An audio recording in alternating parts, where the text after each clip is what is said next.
Okay, we're going to look at sources. The first type of source we're going to look at is propaganda. I'm going to talk about the uses and limitations of the sources. Now these can be applied to any piece of propaganda in any exam that you come across. Persuasion. Propaganda is an unsubtle way of persuading someone. Okay, it's like extreme advertising. Let's look at an example. Here's a pretty laid back one. Dig for victory. Grow your own vegetables.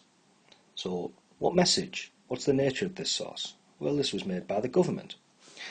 Now remember, on any historical source, they will tell you who made it. And you must address that. It's called the provenance of the source. Who made it? So it's who. Why? What message are you trying to get across? What do you already know?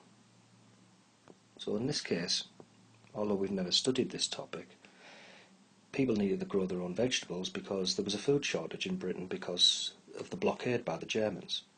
So people were encouraged to start their own allotments, dig up the front gardens to grow. And it was a case because the men were at war, it was the ladies' duty to do many of these because they were still at home. So with your knowledge, you can pull a lot apart from these sources. But you must address who and why. I want you for the US Army. Your country needs you. Just look at the source. These are government enlistment posters. Both pictures there, pointing directly at you. Eye contact directly at you. It's trying to persuade you.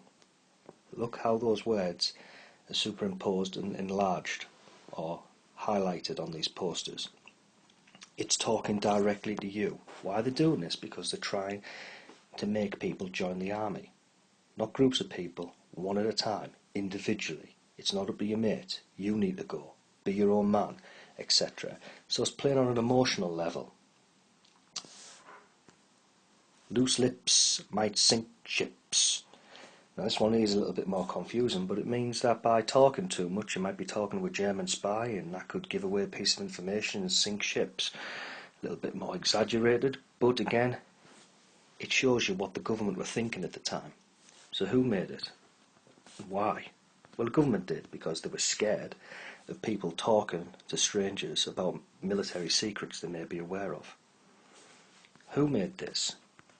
Well, the government did. Why? To recruit people. What methods are they using? So that's the questions you've got to ask yourself all the time. Who made it and why? What is the purpose of this piece of historical information? What is the point of it? All of these things are created. They're not done by accident. So why have they created them like this?